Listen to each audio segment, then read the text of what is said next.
walk into the precision pivots here. So precision pivots, this segment we're going to kind of like take a look at some games that are off the main slate, and I'm going to repeat the last two with Arizona and San Fran and Kansas City and Dallas. There are favorable matchups that you can play here if you want to plug them in with some of your big name stacks and stuff like that. But the other two games that I'm really looking to target as a pivot play would be Atlanta and Carolina. Carolina traded away Kelvin Benjamin, which means that Devin Funchess and Ed Dickson are going to see a lot more market share in the reception game. I didn't really mention too much about Washington, Seattle. Washington's been banged up huge.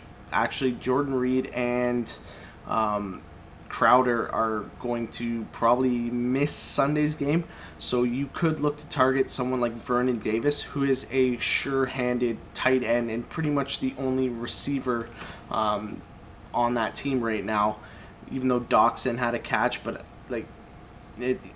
I don't think Cousins has too much trust in him, so I would look to target someone like Vernon Davis, and you might get him off ownership because a lot of things are pointing at Brait, at Delaney Walker, or at Zach Ertz, Jimmy Graham. So I'd say that you want to take a look at Vernon Davis. He's got good hands. He can make those receptions, and like I said, Washington has no receivers with the exception of a running back in Chris Thompson, who you could also plug into a roster. On the Seattle side, Doug Baldwin is always a play. Lockett's coming off a big week. Russell Wilson's coming off a big week, and I don't see him slowing down. I actually think that he's going to be one of the top quarterbacks to finish out the year. So it would pay to take a look at him as a pivot play. Other than that, if I'm going to look at anything, basically you're going to look at the Kansas City, Dallas. You're going to look at Dez. You can take on the other side of the ball. You can take, because Dallas has little to no defense, Kareem Hunt could have a game here. And you could also see someone like Tyreek Hill, who's got like the best wheels in the NFL, have a game. Atlanta, Carolina. I don't like Matt Ryan this year. I think he's pretty inaccurate, which is kind of seeing, like, you can see it in the scoring. But if I'm going to pick a wideout in this game, I'm going to take the discount Mohamed Sanu. He's no slouch, and Julio Jones hasn't done too much for me to pay up for him, especially when I'm going to play some of the guys like Michael Thomas from New Orleans and Mike Evans from Tampa.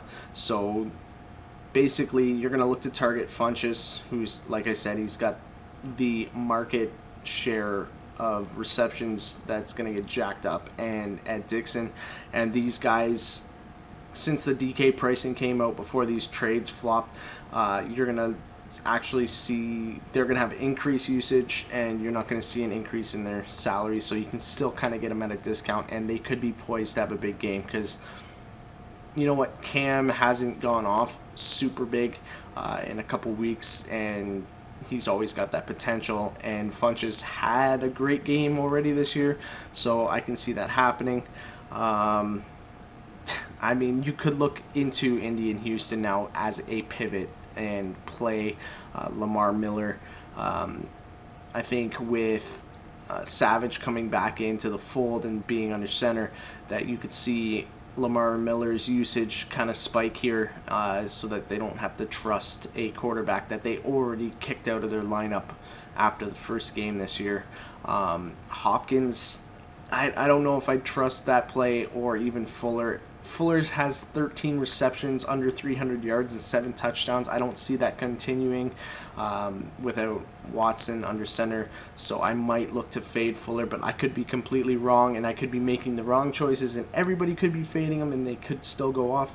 You never know, but you could look to play pivot plays back on what was projected high ownership, because they've basically dropped off the map now. So if you wanted to plug in someone like Hopkins, who's a skill guy who can make plays, if Savage can actually hit him with a pass, and in this game also is Doyle coming off a monster week last week, I'd look to play him and maybe even T.Y. Hilton. And I know his home road splits are terrible and he's on the road again, but T.Y. is not going to go continuously week after week with terrible games. He's going to go off one of these weeks, and you might want to be on the right side. He's pretty cheap in DraftKings, so you might look to plug him into your roster.